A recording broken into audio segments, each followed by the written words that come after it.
Hello दोस्तों, नमस्कार। मैं प्रतिभा पांडे स्वागत करती हूँ आपके अपने यूट्यूब चैनल स्टोरी जोन प्रतिभा में। तो दोस्तों, आज हम आपके लिए लाए हैं जाने कौन सा पूजन अनुष्ठान किस कामना के लिए किया जाना चाहिए।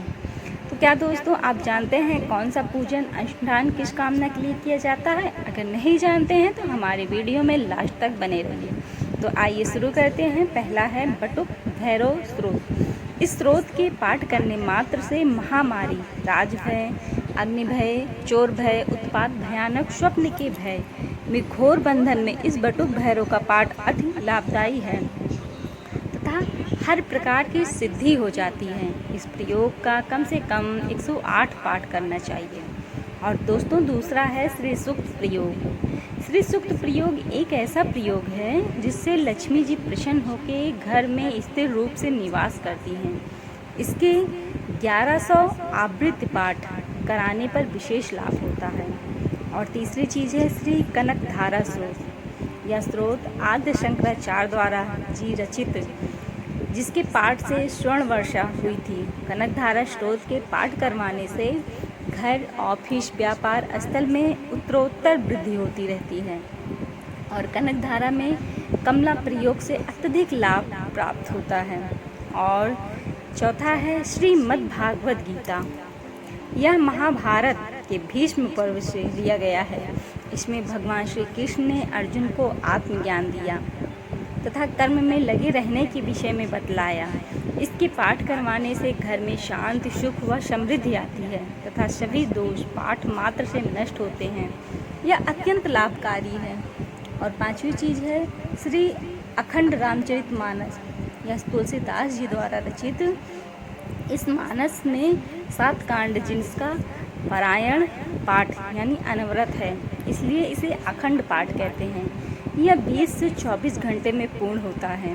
मानस पाठ से घर में काफ़ी शांति तथा यश व कीर्ति बढ़ती है तथा मनुष्य सही नीति से चलता है।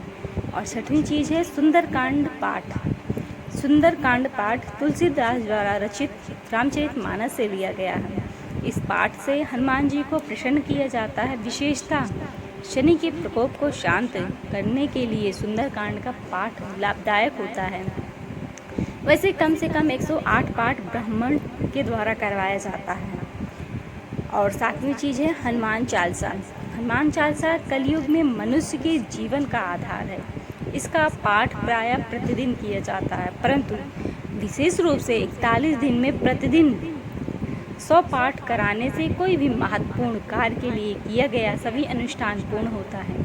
और आठवीं चीज़ है बजरंग बाण। बजरंग बाण से मनुष्य स्वयं सुरक्षित रहता है। और बजरंग बाण के पाठ से मनुष्य सुरक्षित रहता है। इसका कम से कम 52 पाठ करके हवन करने पर विशेष लाभ प्राप्त होता है। और 9वां है हरि कीर्तन। हरे राम हरे कृष्णा। प्रभु की कृपा प्राप्ति तथा घर में आनंद एवं सुख के लिए तथा सन्मार्ग प्राप्त के लिए हरि कीर्तन करवाया जाता है। और 10वीं चीज़ है श्री सुंदरकांड वाल्मीकि रामायण। वाल्मीकि रामायण के सुंदरकांड का पाठ करने से संतान बाधा दूर होती है तथा इसके प्रयोग से सारी कठिनाइयाँ समाप्त हो जाती है। और वाल्मीकि जी द्वारा रचित सुंदरकांड एक यज्ञिक प्रयोग है।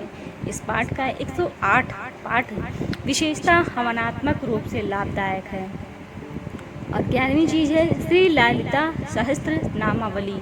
ललिता सहस्त्र नामा अर्थात दुर्गा माता की प्रतिमूर्ति है। इस सहस्त्र नाम के पाठ से अर्चन व अभिषेक तथा हवन करने से विशेषता रोग बाधा दूर होती है। और 12वीं चीज़ है श्री शिव शास्त्र नामावली। शिव सहस्त्र नामावली के कई प्रयोग हैं। इससे प्रयोग से कई लाभ मिलते हैं। सहस्त्र नामावली के द्वारा अर्चन व अभिषेक तथा हवन प्रयोग से अपार शांति मिलती है। और 13वीं चीज़ है श्री हनुमत सहस्त्र नामावली। श्री हनुमत सहस्त्र नामावली के प्रयोग से विशेषता शनि शांति होती है। और 14वां श्री शनि सहस्त्र नामावली। शनि के प्रकोप या शनि की 7.5 या अढ़ैया चल रही हो तो शनि सहस्त्र नाम का प्रयोग किया जाता है। और 15वां है श्री कात्यायनी देवी जप। जिस किसी की भी कन्या के विवाह में बाधा आ रही हो या विलम्ब हो रहा हो तो कात्यायनी देवी का 41 1000 मंत्र का जाप। केले के पत्ते पर ब्राह्मण पान खाकर जप करता है तो उस कन्या के विवाह में आने वाली सभी बाधाएं दूर हो जाती हैं और यह अनुष्ठान 21 दिन में पूर्ण हो जाता है। यह प्रयोग अनुभव सिद्ध है। और 16वां है श्री गोपाल सहस्त्र नाम। जब किसी भी दंपति को पुत्र या संतान की प्राप्ति न हो रही हो तो वह सदाचार तथा धार्मिक पुत्र की प्राप्ति के लिए गोपाल सहस्त्र नाम का पाठ करावे। गोपाल मंत्र का 1.25 लाख जप पुत्र प्राप्ति में अत्यंत लाभदायक है। यह प्रयोग अनुभूत है। और 17वां है श्री हरिवंश पुराण। श्री हरिवंश पुराण कथा का श्रवण अत्यंत प्रभावी होता है। जिस किसी भी परिवार में संतान न उत्पन्न हो रही हो तो इस पुराण के पारायण पाठ से घर में संतान उत्पत्ति होती है और यह अनुभूत तथा यह 7 दिन का कार्यक्रम होता है। और 18वां श्री शिव पुराण। श्री शिव पुराण में शिव जी के महिमा का ही श्री विशेष वर्णन है तथा उनके सभी अवतारों का वर्णन किया गया है। यह सावन मास या पुरुषोत्तम मास में विशेष रूप से पाठ बैठाया जाता है। और 19वां है श्री देवी भागवत। श्री देवी भागवत में 18,000 श्लोक हैं तथा यह माता जी के प्रसन्नता के लिए किया जाता है। यह प्रयोग नवरात्र या विशेष पर्व पर किया जाता है। श्री गणपति पूजन एवं अभिषेक। किसी भी शुभ अवसर या पूजन पर यह पूजा किया जाता है। इससे सभी बाधाएं दूर हो जाती हैं तथा कार्य में उत्तरोत्तर वृद्धि होती है। और सबसे लास्ट है भूमि पूजन। ऑफिस या दुकान उद्घाटन। भूमि पूजन एवं दुकान उद्घाटन। उस भूमि पर की कार्य शुरू करने के पूर्व वहाँ का भूमि पूजन संपन्न किया जाता है जिससे वहाँ किसी प्रकार की बाधा उत्पन्न हो और कार्य आसानी से संपन्न हो जाता है। तो दोस्तों, आपको हमारी यह जानकारी कैसी लगी आप कमेंट में हमें ज़रूर बताइएगा। और अगर आप नए हैं तो हमारे चैनल को लाइक शेयर सब्सक्राइब भी कर दीजिएगा और अपना खूब सारा प्यार बनाए रखिए हमारे चैनल में। और लास्ट में बेल आइकन दबाना बिल्कुल मत भूलिएगा। धन्यवाद दोस्तों।